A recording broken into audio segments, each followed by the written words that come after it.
Hello let me share my experience on fish pedicure. അതെ guys, ഇന്ന് ചുമ്മാ ഒന്ന് കറങ്ങാൻ പോയപ്പോൾ ഇങ്ങനെ ഒരു സാധനം കണ്ടു. അപ്പോൾ പിന്നെ ഒന്ന് ട്രൈ ചെയ്യാമെന്ന് വിചാരിച്ചു. ഇതൊന്നും കണ്ടു കഴിഞ്ഞപ്പോൾ പാലക്കാട്ടിലെ മിക്കവാറും ആൾക്കാർക്ക് മനസ്സിലായിട്ടുണ്ടാവും ഇത് എഴുതാന സ്ഥലം. അങ്ങനെ 20 രൂപ ടിക്കറ്റ് എടുത്ത് ഞങ്ങൾ എന്ത് ചെയ്യും നൈസ് ഫോർട്ടിലെത്തിയിരിക്കുന്നു കേട്ടോ. വിച്ചു ഇത് ആദ്യമായിട്ടാണ് വരുന്നത്. ഇപ്പോൾ കാലത്ത് നടക്കാൻ തുടങ്ങിയതുകൊണ്ട് അവൾക്ക് ഭയങ്കര എക്സൈറ്റ്മെൻറ്റാണ് ഇങ്ങനെ നടന്ന ഓരോരോ കാര്യങ്ങൾ കാണാമെന്ന് പറഞ്ഞു. പിന്നെ കുഞ്ഞു പിള്ളേർക്ക് വേണ്ടിയിട്ട് സ്പെഷ്യലായിട്ട് ഇതേ കുറേ പ്ലേ സ്റ്റേഷൻസ് അവരിത് ഒരുക്കിയിരിക്കുന്നു കേട്ടോ. ഇനി അമ്മമാർക്ക് വേണ്ടിയിട്ട് ഇതേ കാലത്തുന്നതിൽ ഇരുത്തണമെന്നുള്ളൂ, പക്ഷെ ഒറ്റയ്ക്ക് ഇരിക്കില്ലല്ലോ. അങ്ങനെ പിന്നെ ഞാനും കയറി. അയ്യോ ദൈവമേ, പഴയ കാലത്തേക്ക് തിരിച്ചു പോയ പോലെ. എൻ്റെ ഓർമ്മയിൽ പാർക്ക് എന്ന് പറഞ്ഞാൽ ഞങ്ങൾക്ക് ചിൽഡ്രൻസ് പാർക്കായിരുന്നു കേട്ടോ. അവിടെ ഇതുപോലത്തെ ഡ്രാഗൺ ഉണ്ടായിരുന്നു, തവള ഉണ്ടായിരുന്നു. അപ്പോൾ ഞാൻ അതൊക്കെ ആയിരുന്നു ഇങ്ങനെ ആലോചിച്ചുകൊണ്ടിരുന്നതിലിരിക്കുമ്പോൾ. കാർത്തുമ്പോൾ എന്തായാലും ഭയങ്കര ഹാപ്പി ആയിരുന്നു കേട്ടോ. ആക്ച്വലി കുഞ്ഞു മക്കളെ കൊണ്ട് ഇങ്ങനെ ഓരോരോ ചെറിയ ചെറിയ സ്പോട്ടിലേക്ക് പോവുക, അവർക്ക് മാക്സിമം എക്സ്പീരിയൻസ് കൊടുക്കുക, സന്തോഷം കൊടുക്കുക. ആസ് എ പാരൻസ് നമുക്ക് ചെയ്തു കൊടുക്കാനുള്ളത് കേട്ടോ. അങ്ങനെ സന്തോഷിച്ച് വളരട്ടെ.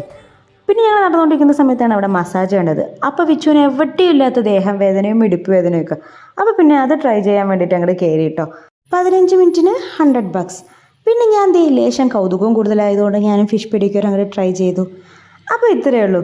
അപ്പോൾ എൻ്റെ വീഡിയോ ഇഷ്ടമായി എന്ന് പറഞ്ഞു കഴിഞ്ഞാൽ please do like, subscribe and share. Thank you.